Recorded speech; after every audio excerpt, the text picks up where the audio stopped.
Hello and welcome to another edition of ChinnyVision. This time we're back to 1983 for Star Wars meets Drop Zone with some camels thrown in. Today we're looking at Attack of the Mutant Camels, a game I first played on my friend's Atari 800 in the mid-80s. I think he had it on budget re-release, and I was blown away by the colours, the sound, the movement and just the general gameplay. I also later played it on another friend's Commodore 64, so I think we'll start off with the Atari 8-bit version. Loading this from my IDE 2 on my Atari 65XC. Got some options on the menu screen. I'm just going to fire off the game to start. Very colourful screen there, great movement. And there's the first camel, massive sprite there. And what you have to do is stop the camels all reaching the far right hand side of the screen. And you can see a little map of the screen at the top there as the camels advance. You have to put in about 20 hits or so to each camel, and they fire homing missiles at you out of their mouth. It's that usual Jeff Minter, slightly surreal gameplay. No music, just this pounding sound effects, the marching, the laser noises. It's relentless. It's like in Space Invaders. As the invaders come down, you hear the noise of them coming down, that marching noise. You've got it here in Attack of the Mutant Camels.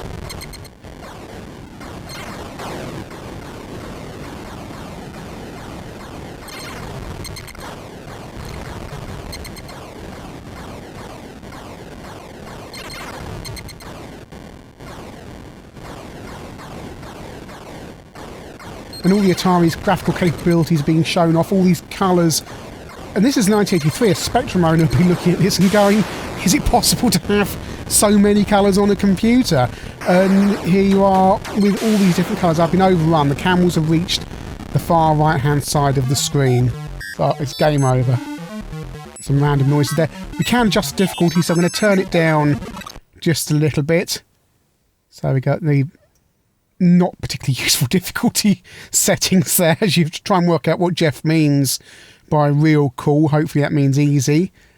And you can also set how many the effect of your bullets. Just to adjust the effect of the bullets there. Hopefully that means less bullets to kill a camel. And different colour scheme now as we start the game for a second time.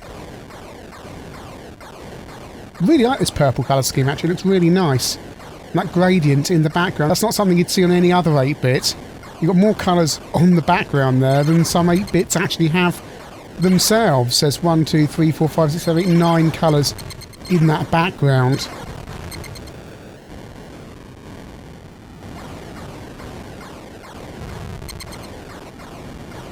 Home missiles moving fairly slowly there, which is good because I've turned the difficulty down. They do home in on you, but you only get one at a time until it times out and the camel spits out another.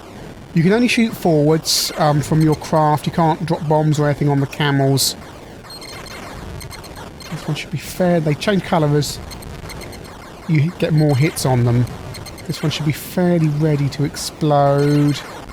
I'm not very good at this game. I know people are going to be saying to me, oh, you're playing this wrong and you're not very good at it. And yeah, well, there we go. Lovely effect there as the camel blows up.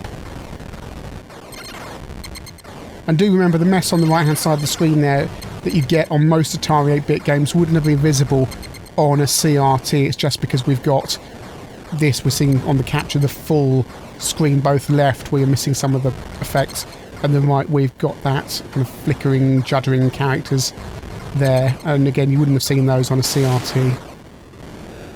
Of course, it has to be pointed out that Attack of the Mutant Camels isn't exactly a wholly original game.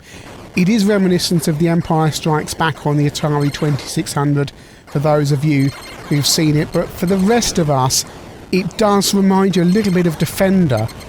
Drop Zone, of course, is an Atari game that came out later than Attack of the Mutant Camels, but Defender was the original, and there's a few similarities here with the side-scrolling gameplay. I guess in an era where games were borrowing from each other, it's not a huge problem. It's not like it's a rip-off or anything like that. There are little influences here and there, just like there are so many influences in many 8-bit games. And it's certainly not the rip-off of Defender that Drop Zone is either. There is a 2-player mode for Attack of the Mutant Camels, but it is that one player takes turn after the other. You can't both play at the same time. And this was going to be one of the launch titles for the fabled Konix multi-system. There's demos that can be seen on YouTube of this running on the Konix. Looked pretty impressive, although, what was that, 89? Starting to look a little bit dated in terms of gameplay by them, but it looks really impressive in terms of the graphics, and it is still a fantastic game. Can't really comment on the gameplay of that because I don't own a Konix multi-system.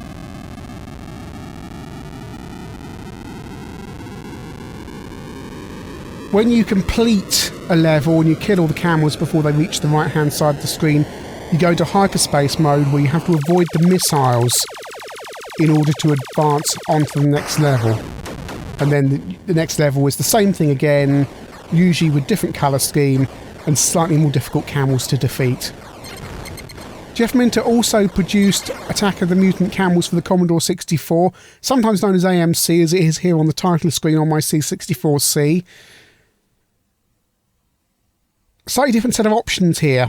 You can turn the collisions with camels off, which makes the game slightly easier because you don't end up rebounding off of them. So that makes it a bit easier to navigate the playfield.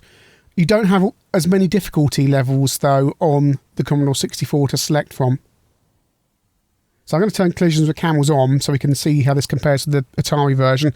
And, of course, the C64 doesn't have the colours of the Atari, so, oh yeah, it's as I remembered it from my other friend's Commodore 64, and this was a bone of contention between my two friends, that one had the Atari version with all the flashy graphics and smooth scrolling, and the other had the Commodore 64 version, which looked like this. And yeah, it's getting the hang of this, because it feels weird to play actually after the speed of the Atari version. And you know, because of the lack of speed here on the C64, the deficiencies in the camel sprites are shown up a little bit more. On the Atari, everything's so fast, you don't really notice they're blocky and not very detailed. It is just that you are playing the game. Here on the C64, the game's slower and your attention is more drawn to those graphical deficiencies.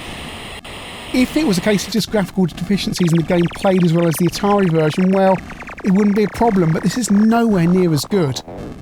I know this game has fans in the Commodore community, and like my friend, they probably won't concede that the Atari version is better, but playing these back to back, it's like night and day. And playing this, you're thankful actually this wasn't ported to the Spectrum and Amstrad, because without hardware scrolling and sprites, goodness knows what this would have ended up like.